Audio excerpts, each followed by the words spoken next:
Ini ada pertanyaan dari Ibu Arista yang khawatir nih, anaknya seringkali minum antibiotik. Kenapa? Karena seringkali anaknya tipesnya tuh kambuh. Nah, jadi pemberian antibiotik itu harus ada indikasi yang jelas ya. Nah, sayang nih tidak disebutkan gejalanya bagaimana, usianya berapa. Nah, lalu pemeriksaan apa yang dilakukan? Nah, saya jelaskan dulu mengenai tipes ini ya. Memang tipes ini endemik di negara kita. Jadi sering terjadi. Nah, umumnya itu penularannya itu lewat makanan minuman yang terkontaminasi. Jadi kebersihannya itu yang tidak bagus. Jadi umumnya kalau kita beli makanan yang tempatnya kebersihannya itu nggak bagus, maka resiko itu kena tipesnya juga lebih tinggi. Nah, bagaimana dengan gejala-gejalanya?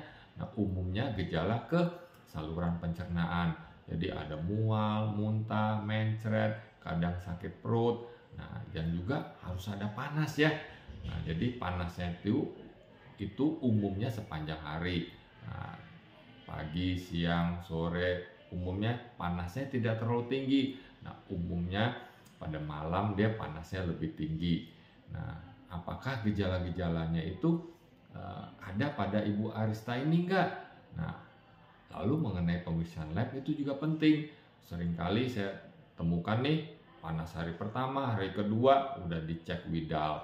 Nah, Widal itu untuk negara-negara yang endemis itu nggak terlalu bagus ya. Jadi pasien juga harus tahu nih Widal positif itu bagaimana. Umumnya kan dibilang 101/80, 1/160 itu positif. Nah, negara kita itu dikatakan positif untuk tipes itu kalau titernya untuk Widal nih ya di atas 1/200. Nah, jadi orang tua juga harus tahu nih yang positif itu bagaimana. Nah, saya pribadi sih lebih cenderung ke pemeriksaan IgM anti salmonella. Nah, itu akurasinya lebih bagus. Nah, timingnya juga harus tepat nih. Nah, Widal ya umumnya di atas 5 hari itu akurasinya lebih bagus. Nah, kalau IgM anti salmonella ya 3 hari akurasinya juga udah bagus. Nah, saran saya kalau memang sering kumat nih, coba dikultur darah sebelum pemberian antibiotik. Karena dengan pemberian antibiotik maka akan mempengaruhi hasil kultur. Nah, coba di kultur apakah ada pertumbuhan salmonellanya atau enggak. Nah, diperhatikan juga nih apakah ada gejala-gejala yang tadi saya sebutkan. Jangan-jangan panas, batuk, diperiksa Widalnya positif lalu dikasih obat dibilang tipes, dikasih antibiotik. Nah, jadi pemberian antibiotik itu harus ada indikasi yang jelas ya. Nah, kalau memang benar-benar tipes ya kita pemberian antibiotiknya sekitar 7 sampai 10 hari.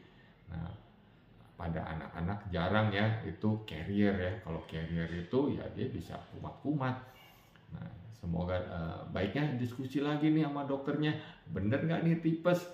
Ya, jangan panas, periksa Widal positif 1/80, 1/160 dibilang tipes semua. Semoga dapat menjawab ya.